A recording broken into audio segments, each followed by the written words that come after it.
Stay to the final frame. The ending recasts everything that comes before and shows why leaves nothing to imagination can mean precision, not provocation.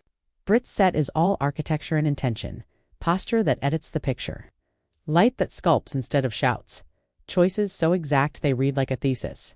The surprise isn't louder, it's clearer. Try not to gasp when the clarity lands. Open on a quiet corridor, early light pooling along the floor. Brit steps into it and gives the room a beat to catch up. The look, distilled. Column line. Tailored waist. Fabric that skims rather than pleads. Shoulders relaxed, chin level, breath even. She doesn't rush the frame. She organizes it. When lines run north-south without interruption, the eye reads command.com photographs large. Cut to, studio neutral. Matte wall. Seamless horizon. A diagonal band of shadow crossing the floor. She angles 30 degrees so illumination travels across instead of hitting flat. Highlights polish, shadows carve. Structure appears. Weight sits mostly on the back leg. Front knee soft, spine long. Hands get jobs, one grazing a seam, one resting lightly at the waist to stop the frame from collapsing into fidget. Micro choices, major difference. Backstage, the temperature drops 2 degrees in the best way. A cuff adjusted, a quick aside to the stylist. A shared grin with the camera operator. This is the frame you save.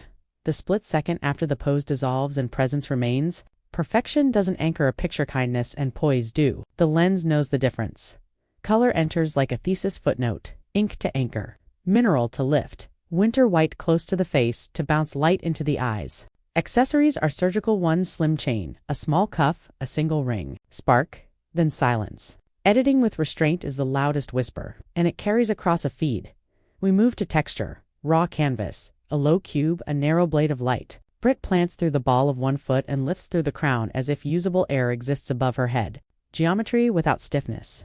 The curve at the waist reads architectural, not aggressive. The hem knows when to stop. She counts a silent one, lets gravity settle the garment, and the silhouette lands like punctuation in the right place. Close up, minimal finish. A flyaway insists on its own idea, so she lets it. The face is the opposite of forced. Brow quiet, gaze with room in it, mouth unpressed. Leaves nothing to imagination here means the choices are legible, no gimmicks to decode. You see the human, the craftsmanship, the breath. That's what pulls the viewer forward. Motion sequence, begin, glide, pause, breathe. 2 steps forward, half turn, settle. She doesn't chase the lens. She invites it to keep pace. The jacket hem swings a fraction. Color crests at the apex. The shutter takes the moment at full charge. Movement lives inside stillness, and you can feel it even when everything is frozen. Now, the don't gasp beat. Window light late in the day, floor reflecting like glass. Brit stacks posture from the ground up.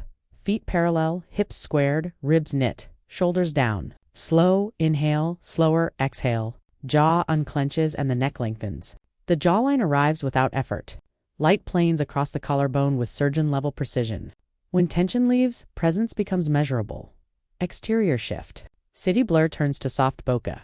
Breeze with a point of view, a seam of edge light raking the building face. She steps just out of the hotspot so glow travels across rather than blasting from. Edges soften, midtones warm, outline lengthens. The trick isn't a taller heel. It's telling light where to go. If this sequence found you, drop the moment you'll replay the doorway hush.